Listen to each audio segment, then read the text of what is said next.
What's up mga kahasang, at for today's video i-update ko lang kayo doon sa ating binibreed na Flowerhorn. At yun nga, medyo maulan ngayon, maulang umaga.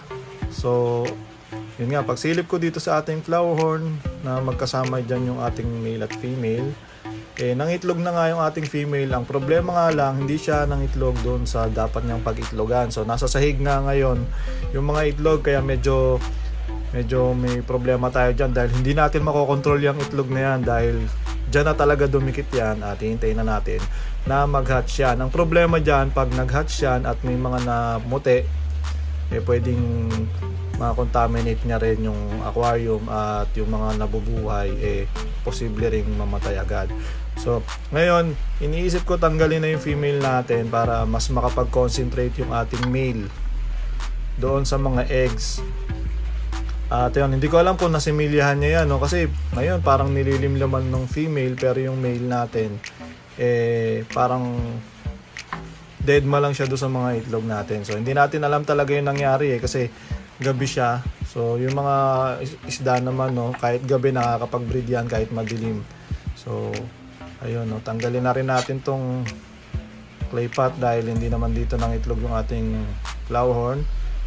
So mas maganda sana kung dito sila ng itlog, no, mas makokontrol natin yung eggs. Pwede natin itagilid yan para alam mo yung pag nag-hatch siya, mas madali mahihiwalay yung buhay doon sa mga hindi nag-hatch. Pero yun nga ang problema, wala na tayong magagawa. Kaya ang gagawin ko na lang ngayon ay hahayaan ko muna yung male dyan sa itlog at i-observe natin, no, kasi hindi natin alam kung nasimilyahan niya yan. I-observe natin kasi usually pag sinimilyahan yan ng male, papaypayan niya yan, o yung tinatawag nating fanning sa English. So yan, pinansin ko rin yung tubig natin, no, may mga bubbles ng konti kasi ano yan yan yung isang sign na nagsimilya yung lalaki.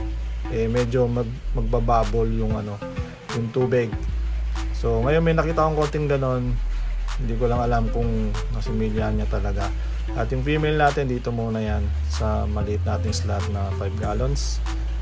Yan, dyan ka muna, magpahinga ka muna dyan at tignan natin yung ating Flowerhorn. So lumayo nga ako, no, kasi pag malapit medyo hindi siya hindi siya mapag-concentrate at lagi siyang umahabol sa atin. So lumayo muna ako sa kanya at i-zoom na lang natin yung video at panoorin natin kung ano na ang gagawin ng ating male Flowerhorn. So yan, kung nakikita nyo mga kahasang, unti-unti niya nilalapitan yung eggs pero wala siyang ginawa. So yung mga kahasang, tinitignan niya yung eggs pero hindi niya talaga pinapaypayan. Usually kasi pag ang nangyayari dyan, once natanggalin ko yung female sa mga na-breed ko dati, once natanggalin ko yung female, yung male talaga susugurin niya talaga at lalapitan niya yung itlog. Pero ngayon hindi niya pinapansin, kaya hindi ko talaga alam kung similyahan niya to. Yun kasi ang instinct ng mga hayop. Siyempre pag sinimilyahan mo yung itlog, alam mo na yun, no? Mararamdaman mo na kailangan mabuhay yun, kaya iingatan mo yun. So yung mga Flowerhorn, ganun ang ginagawa nila once na sinimilyahan nila yung itlog.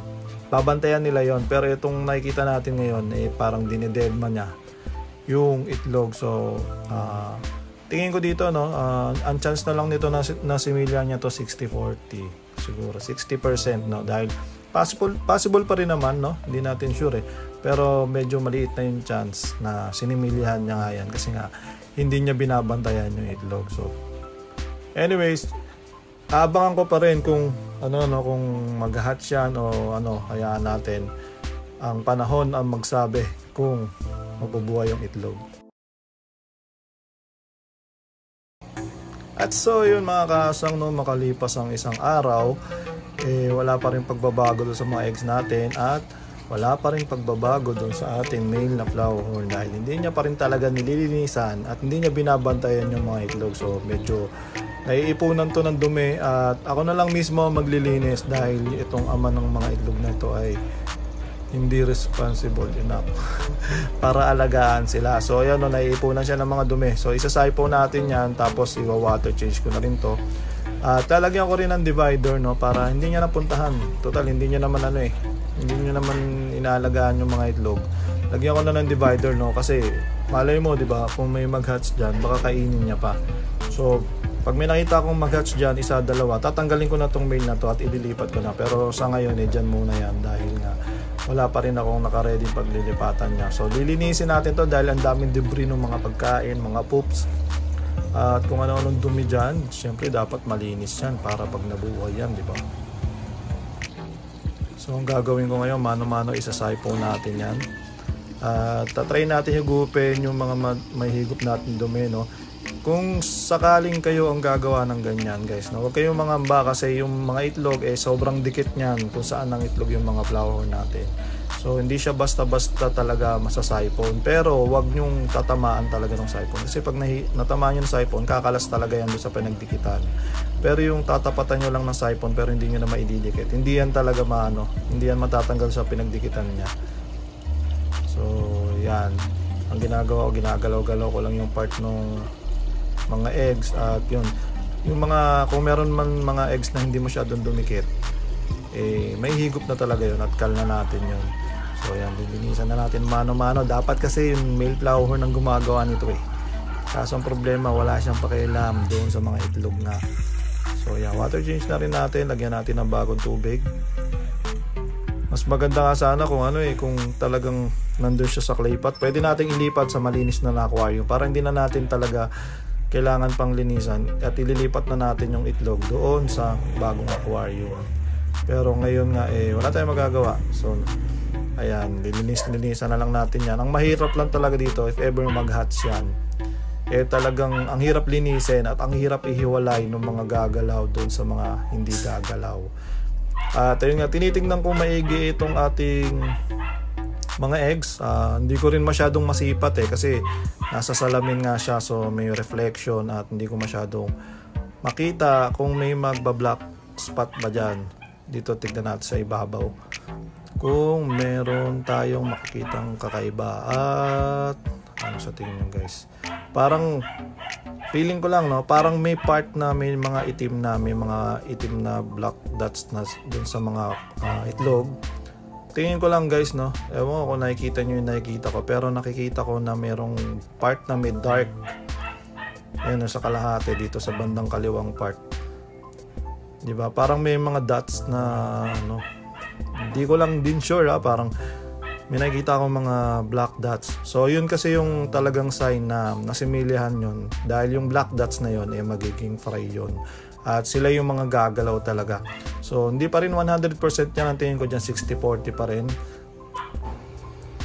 So ayun, no, hayaan muna natin yan dyan, balikan ko na lang yan at i-update ko na lang kayo. So silipin na rin natin yung mga napansin ko dito, no, na ito pala nagbuga na rin at tuloy-tuloy na rin ang pagdami ng gapi natin dito. So meron ako ditong HB Blue, ang dami niyang binugaw, mga 50,000 pieces.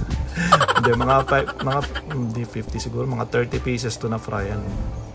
So tuloy-tuloy lang yung pagdami natin dito. Maliban sa farm, no, nagpaparami na rin ako ng mga gapis dito sa bahay kasi nga marami akong slot at wala naman masyadong laman dahil nga dati ginawa kong tindahan yun kaya ang dami kong laman dyan. Pero ngayon kasi kung ano lang yung nabibreed ko, yun lang yung binibenta ko. So pasilip ko na rin kayo doon sa iba nating isda.